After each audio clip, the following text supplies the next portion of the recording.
Hello and welcome to this video on writing numbers as products of their prime factors.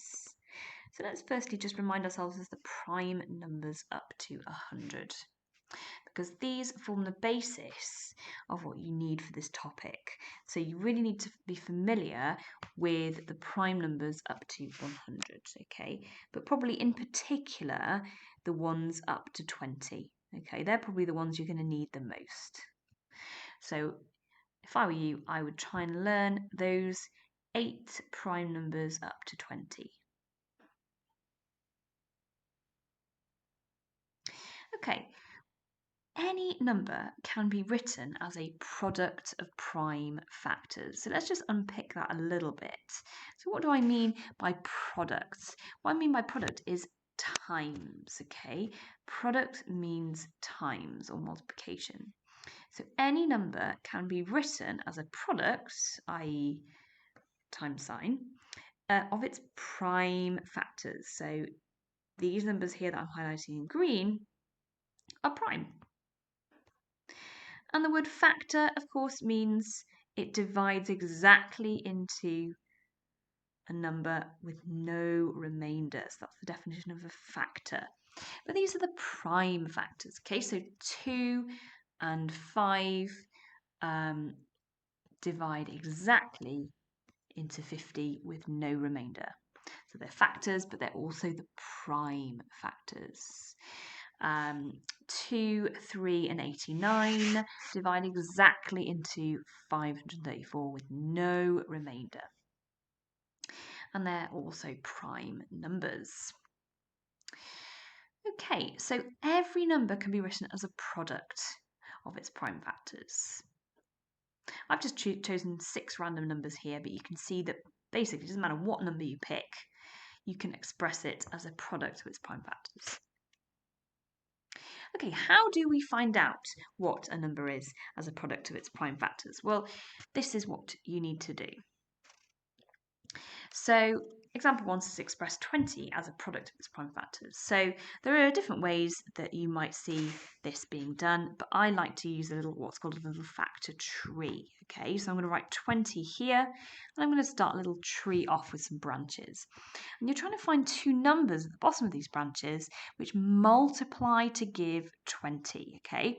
So I'm going to pick 4 and 5 because 4 multiplied by 5 gives me 20. And then once you've found a prime number, which 5 is, how do I know 5 is prime? Well, I know my prime number's up to 20, but it's also there. And you stop on that branch. You stop there, okay? But 4 is not prime, so I'm going to keep going with my factor tree. And what 2 numbers multiply to give 4?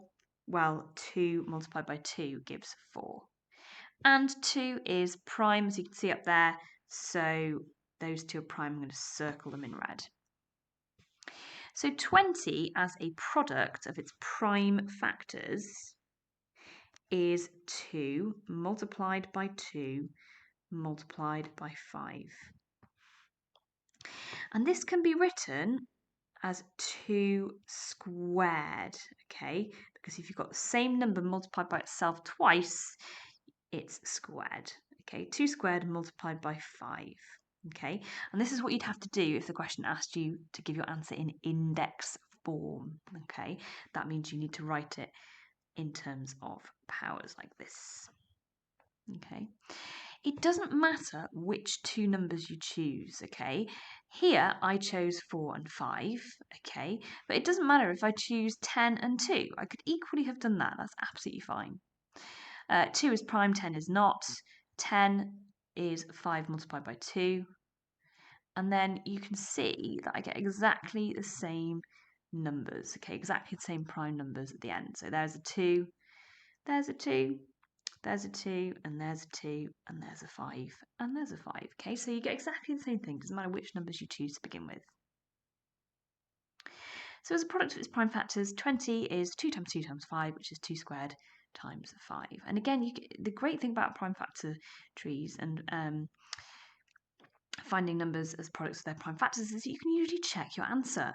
Okay, you just need to multiply all these numbers together and see if you get back to your original number. Okay, let's have a look at number 2. Express 54 as a product of its prime factors. So, easiest thing to do is to think of the times tables. Okay, so 54, what numbers multiply to give 54? Well, I know that 9 6s are 54. Neither of those are prime, so I'm going to keep going, do a factor tree. What two numbers multiply to give 6? 2 and 3. They're both prime. What numbers multiply to give 9? 3 times 3. And I'm going to circle my prime numbers. So as a product of its prime factors, 54 is 2 times 3 times 3 times 3, which is also written in index form as 2 multiplied by 3 cubed. That's example number 2. Example number 3, 66. Okay, 66. Well, think about your times tables. 66 is 6 times 11. 11 is prime, 6 is not. 6 is 3 times 2, and they are prime. So 66 is 2 times 3 times 11. Okay, and I can't write anything in index form because there aren't any repeated digits. Just a quick reminder again that you could have done it this way, doing 2 times 33. That's absolutely fine if you wanted to do it that way. And 33 is 11 times by 3. You see you get the same digits at the end of your tree as I did over here. Okay, example number 4. Express 135 as a product of its prime factors. Okay, so 135. Well, I can see that 5 must go into it because it ends in a 5. So let's divide 135 by 5. So there are 20 lots of 5 in 100, and there are 7 lots of 5 in 35, so therefore it must be 27. 5 is prime, 27 is not. 27 is 3 times 9. 3 is prime, 9 is not. 9 is 3 times by 3.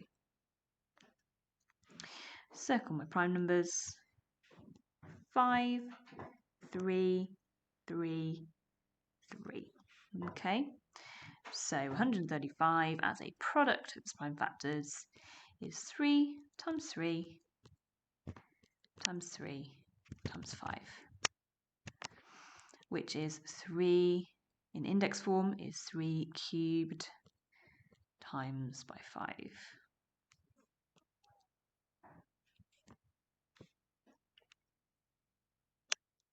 Example 5, 266 as a product of its prime factors. So 266, I can see it's divisible by 2 because it's an even number. But I don't know quite what it's how it divides into 2, so let's just do a little quick bus stop. 266. 2's into 2 go once, 2's into 6 go 3 times, 2's into 6 go 3 times. So it's 2 multiplied by 133. Okay. I know that 3 doesn't go into this because the digits don't add up to a multiple of 3. That's a little quick trick for seeing if 3 divides into it. I can see that 4 doesn't go into it, 5 doesn't go into it because it doesn't end in a 0 or a 5. 6 doesn't go into it, 3 doesn't go into it, so 6 doesn't go into it. What about 7? Let's just do a quick bus stop with 7. So 133, let's divide it by 7. 7's into 1 don't go, 7's into 13 go once, remainder 6. And then 7's into 63 go 9. So yeah, that is 7 multiplied by 19. Okay, and they are your prime numbers, 2, 19, and 7. So 266 as a product of its prime factors is 2 multiplied by 7 multiplied by 19. That's it.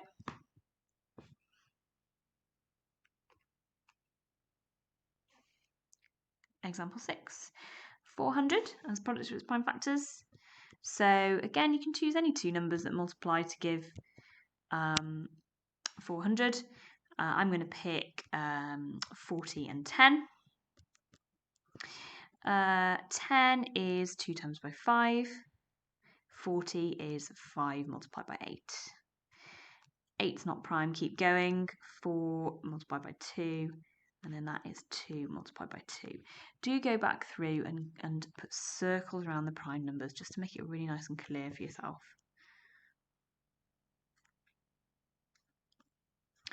So 400 as a product of its prime factors is 2 times 2 times 2 times 2.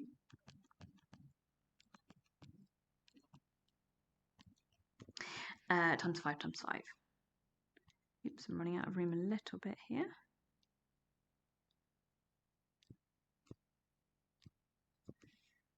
Can't seem to write my 5 on the end. There we go. Which is 2 to the power 4 multiplied by 5 squared in index form.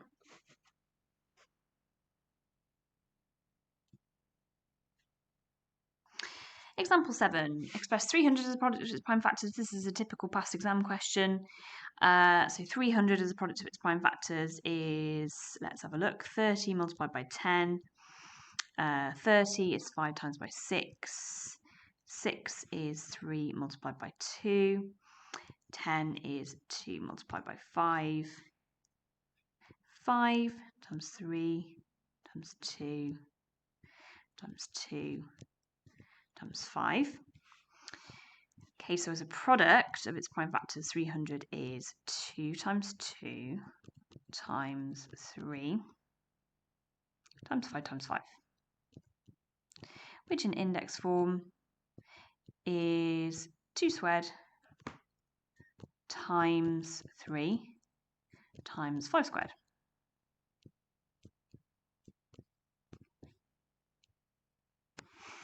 Okay, part B says, what is the smallest integer by which 300 can be multiplied to give a square number? Okay, well, this is where writing something in index form is really helpful, because you can see here, look, the 2 is squared, the 5 is squared, and we need a square number. Oh, just before I go into that, let me just explain what the word integer means.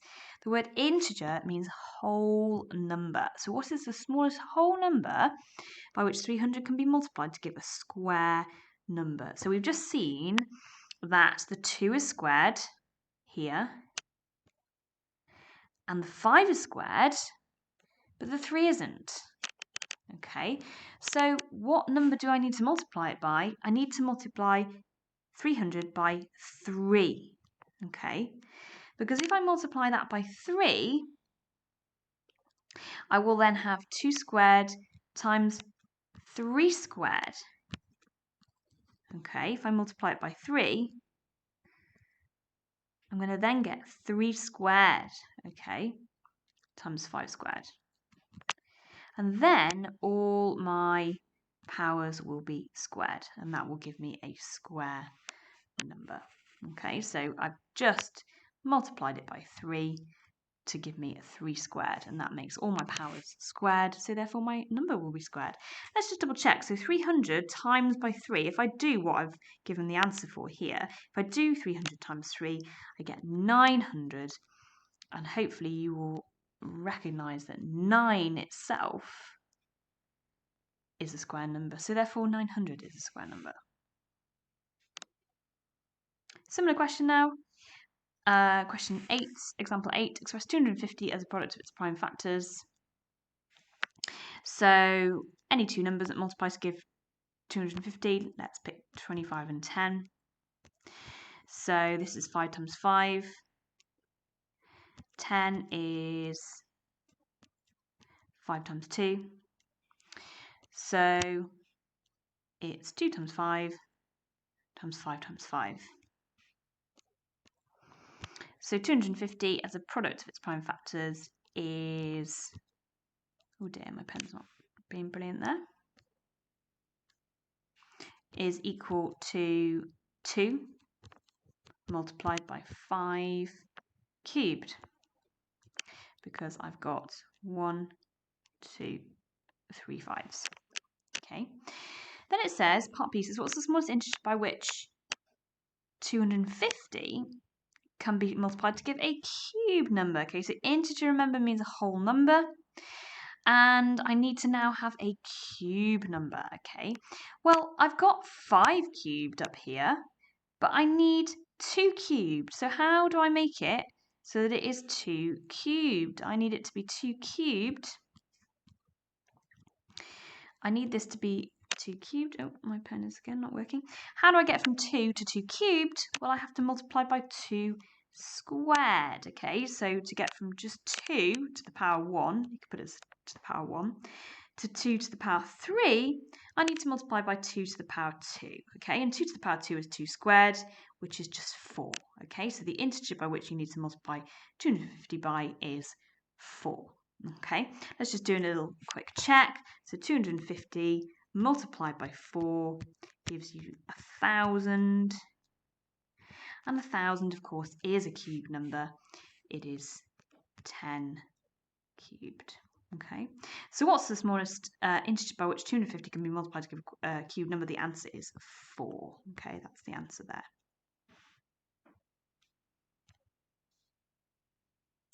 Okay, here are some questions for you to have a go at yourself. So pause the video now, have a go at these in your book or on some paper, and resume the video to see the answers.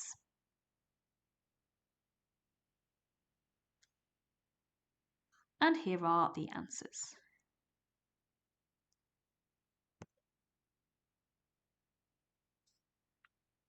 Well done for having a go at those.